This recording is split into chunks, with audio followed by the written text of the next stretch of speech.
To quads. Once we get our lotion applied, we're going to go in with our larger cup.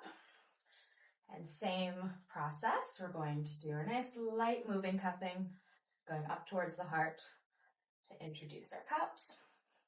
Or we can do some flash cupping. So popping on, popping off, to warm up everything.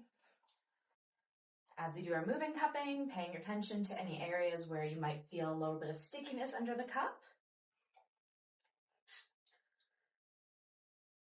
And then we can do our placement cups on any of those sticky spots, or you can just stick with the belly of the muscle.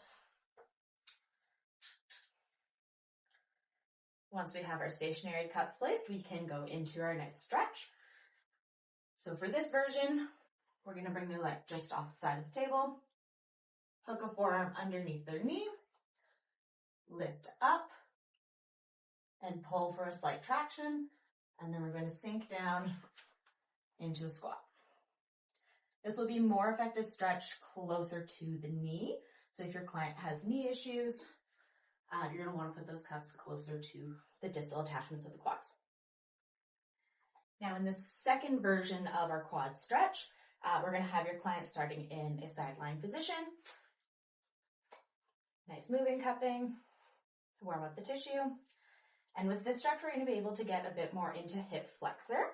So you're going to apply your cup and then see if you can bring it up just a little bit higher to those upper quad attachments.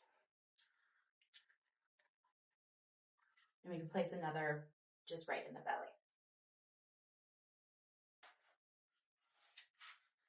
Bring their knee into about a 90-degree bend, and you're going to hook the front of their ankle on the side of your hip. You can hook your other arm underneath the shin for extra stability if you need.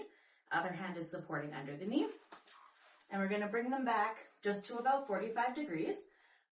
And we're going to make sure that we check in that they're not feeling anything in their lower back here.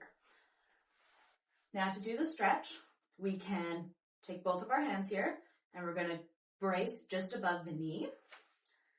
And we're going to gently lean backwards to traction the leg, and then use that front hip to swoop their ankle closer to their glute. From here, you can also use your front elbow to brace in the glute, applying some counter pressure. So you're gently pushing the glute forward while we bring their leg further back. And this will help you get a little bit more up into hip flexors.